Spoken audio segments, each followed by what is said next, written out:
прежде чем покорять крупнейший театр мира, Федор Шаляпин начинал здесь, в башкирской столице, а в честь 150-летия сегодня рождения в Национальном музее открылась выставка «Шаляпин в Уфе. История великого дебюта».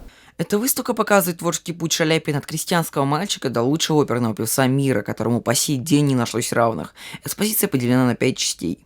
В первой витрине представлены старинные предметы: лапти, скатерть того времени и рубель, предмет, которым разглаживали белье, когда утюгов еще не было. А вторая часть посвящена конкретно самому выступлению Шаляпина в Уфимском зимнем театре. В третьей витрине собраны предметы, связанные с его местами жительства. В заключительной части рассказывается о пике карьеры Шаляпина и его мировой славе. Данная выставка лишь репетиция перед открытием полноценного музея музыки имени Шаляпина, где будет представлена вся коллекция экспонатов. Перебралось юное 17-летнее дарование из Казани в Уфу в далеком 1890 году, а уже через год Шаляпин блистал с огромным успехом на сцене дворянского собрания. В честь этого на здании поставили мемориальную доску, а после и памятник с колоннадой. Свою оперную карьеру Федор Иванович начинал в качестве хориста в гастролирующей труппе Зимнего театра. Но когда солист труппы заболел, Федор Иванович вызвался заменить коллегу, и миру был явлен великий певец.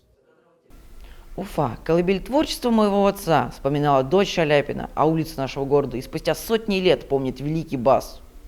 Вклад Шаляпина в оперную музыку неоценим. Он сумел оказать огромное влияние на мировое оперное искусство, став одним из лучших оперных певцов мира. Его голосу покорились Большой, Мариинский, Метрополитен-опера и другие, а его образ и на сегодняшний день олицетворяет под собой оперное искусство России и всего мира.